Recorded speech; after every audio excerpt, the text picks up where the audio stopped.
और चलिए आपको सीधे ले चलते हैं राजस्थान, जहां पर प्रधानमंत्री नरेंद्र मोदी किसान सम्मान निधि का जो सीधी रकम है वो ट्रांसफर करेंगे किसानों के खाते में। क्या कुछ कह रहे हैं, पहले सबसे पहले सुनिए। राजस्थान में सीकर और शेखावटी का ये हिस्सा एक प्रकार से किसानों का गढ़ है। यहां के किसानों हमेशा ये साबित किया है कि उनकी मेहनत के आगे कुछ भी मुश्किल नहीं है। पानी की कमी के बावजूद यहां किसानों ने धरती से भरपूर फसल लेकर दिखाई है। किसान का सामर्थ्य, किसान का परिश्रम मिट्टी से भी सोना निकाल देता है। और इसलिए हमारी सरकार देश के किसान के साथ कंधे से कंधा मिलाकर खड़ी है।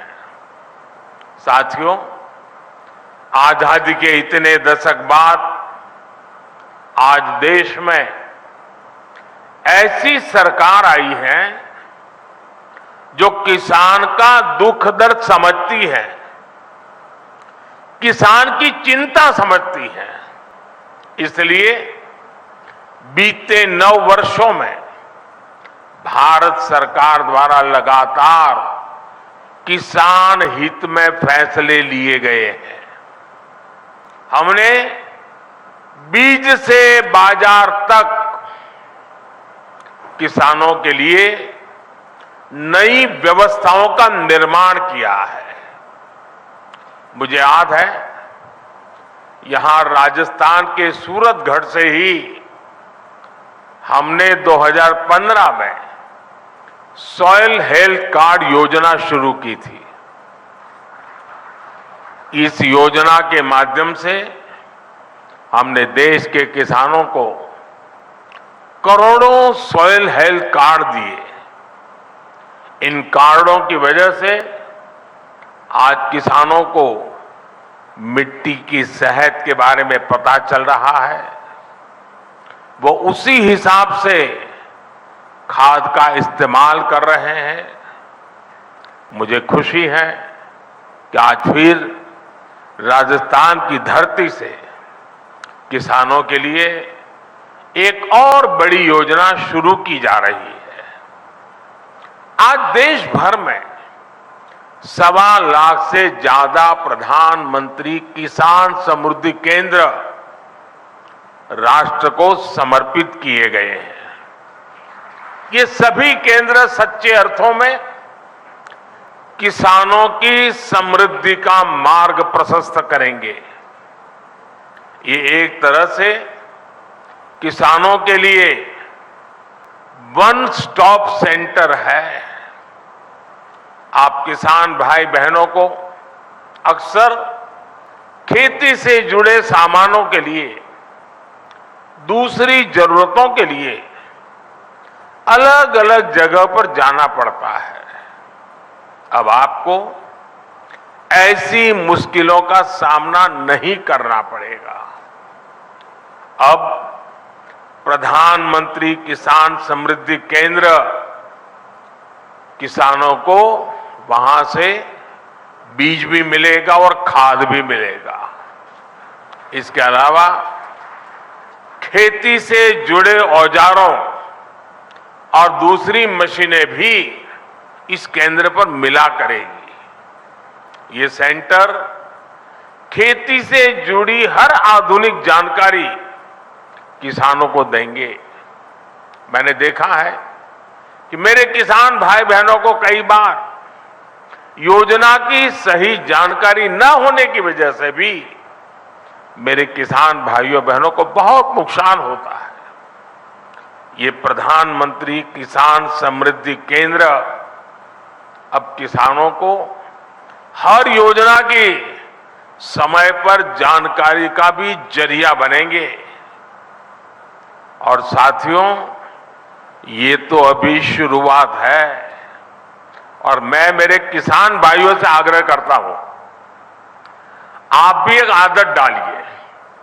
भले आपको किसानी से लेने कोई चीज खरीदनी नहीं है, लेकिन अगर आप बाजार में गए हैं, उस नगर में अगर किसान समृद्धि केंद्र है, कुछ भी नहीं खरीदना है तो भी वहां चक्कर काटिए, क्या चल रहा है जरा देखिए।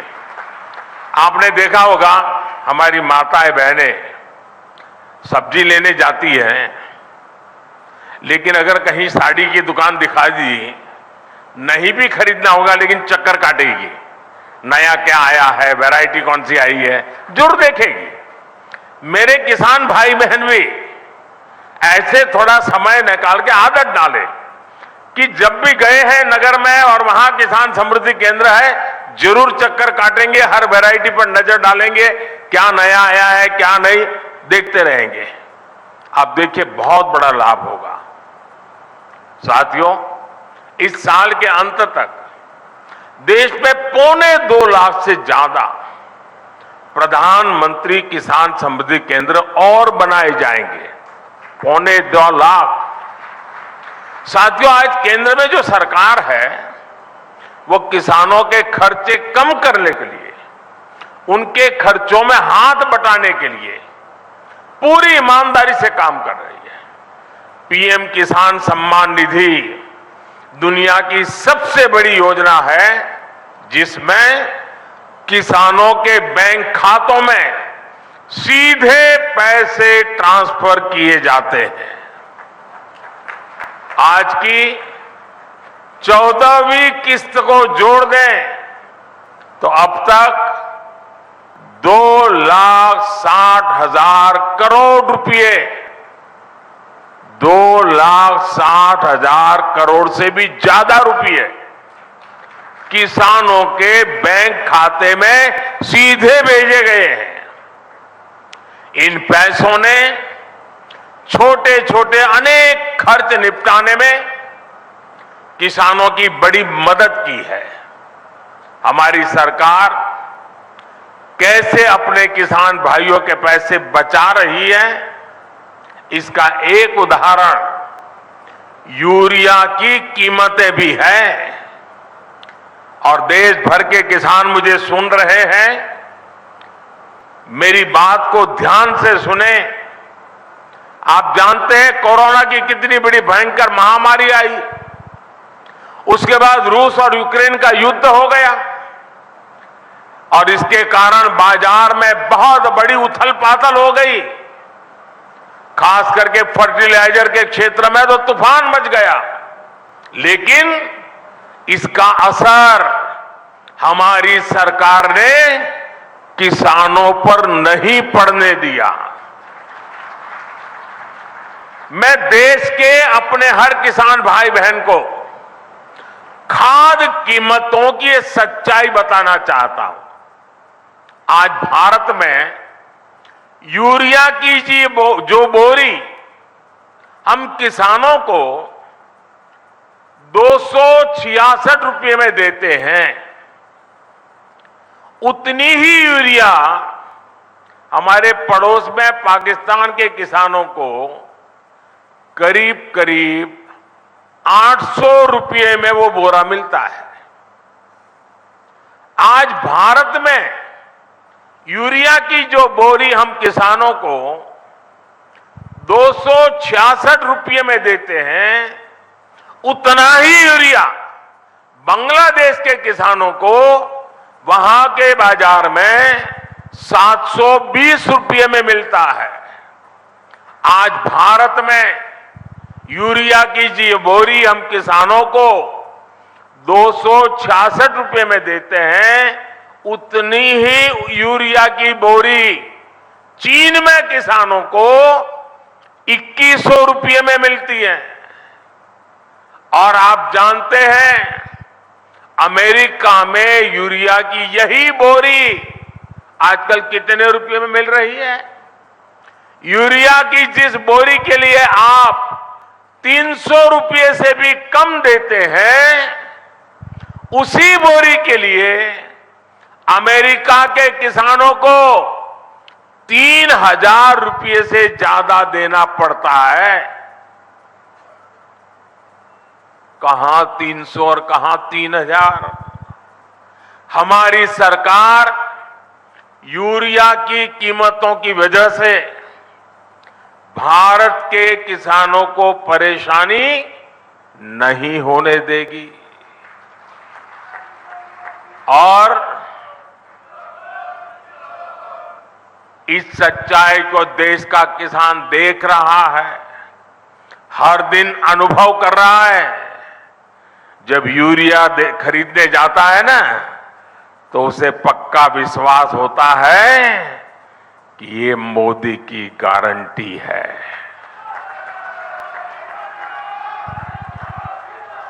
गारंटी किसको कहते हैं, वो किसान को पूछोगे तो पता चलेगा।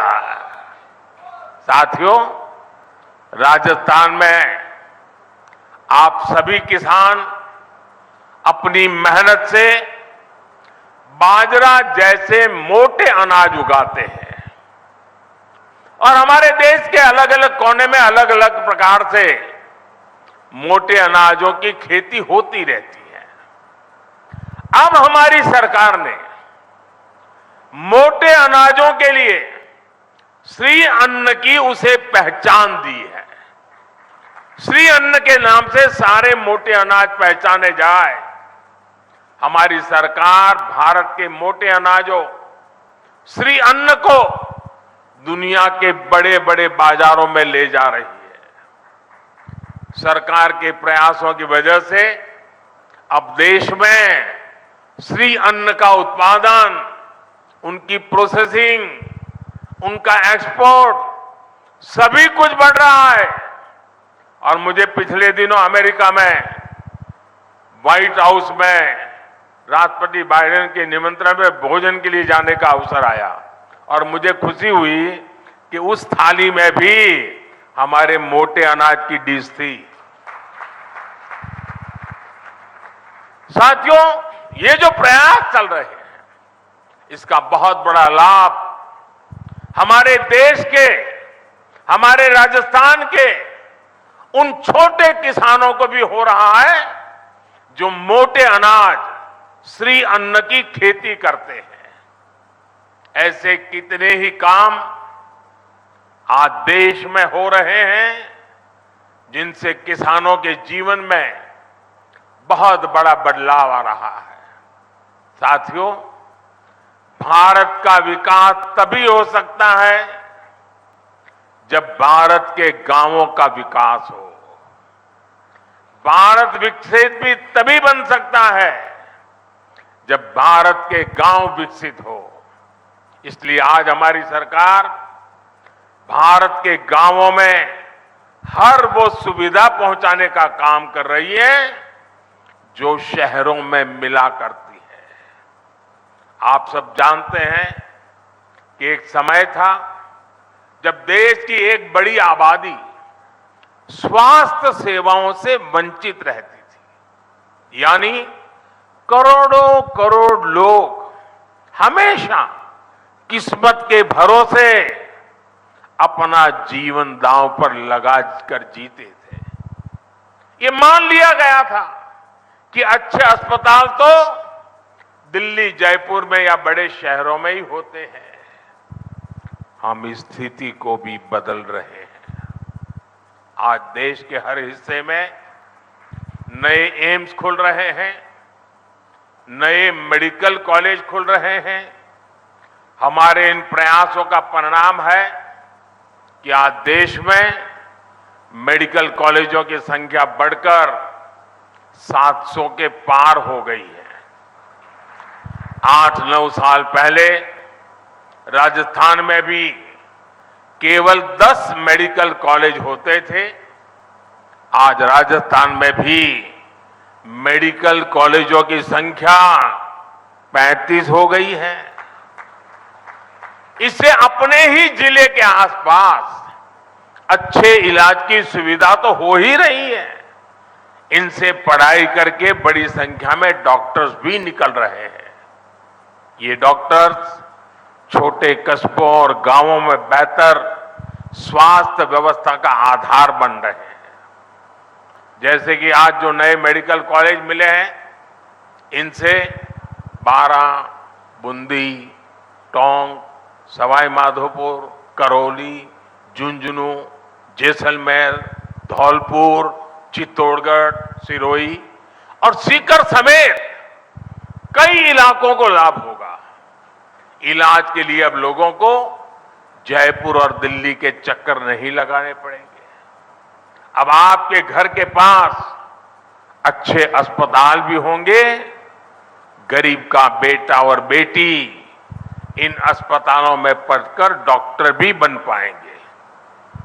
और साथियों, आपको पता है, हमारी सरकार ने मेडिकल की पढ़ाई को भी मातृभाषा में पढ़ाई कराने का रास्ता बना दिया है। अब ये नहीं होगा कि अंग्रेजी न जानने की वजह से किसी गरीब का बेटा बेटी डॉक्टर बनने से रुक जाए। और ये भी मोदी की गारंटी है।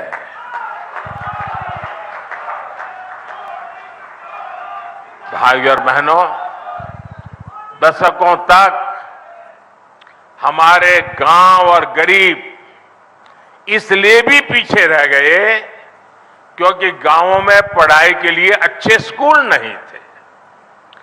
पिछड़े और आदिवासी समाज के बच्चे सपने तो देखते थे, लेकिन उनके पास उन्हें पूरा करने का कोई रास्ता नहीं होता था। हमने शिक्षा के लिए बजट बहुत बड़ी मात्रा में बढ़ाया, संसाधनों को बढ़ाया, एकलव्य आदिवासी स्कूल खोले। इसका बहुत बड़ा लाभ हमारे आदिवासी युवाओं को मिला है। साथियों, सफलता तभी बड़ी होती है जब सपने बड़े होते हैं। राजस्थान तो देश का वो राज्य है जिसके वैभव ने सदियों तक दुनिया को हैरान किया है। हमें उस विरासत को संरक्षित करना है और राजस्थान को आधुनिक विकास की ऊंचाई पर भी पहुंचाना है। इसलिए राजस्थान में आधुनिक इंफ्रास्ट्रक्चर बनाना यह हमारी प्राथमिकता है। राजस्थान में बीते कुछ महीनों में ही दो हाईटेक एक्सप्रेसवे का लोकार्पण हुआ है। दिल्ली मुंबई एक्सप्रेसवे का एक प्रमुख सेक्शन और अमृतसर जामनगर एक्सप्रेसवे के जरिए राजस्थान विकास की नई गाथा लिख रहा है। राजस्थान के लोगों को वंदे भारत ट्रेन की सौगात भी मिली है। भारत सरकार आज जो इंफ्रास्ट्रक्चर पर निवेश कर रही है, पर्यटन से जुड़ी हुई सुविधाओं का विकास कर रही है,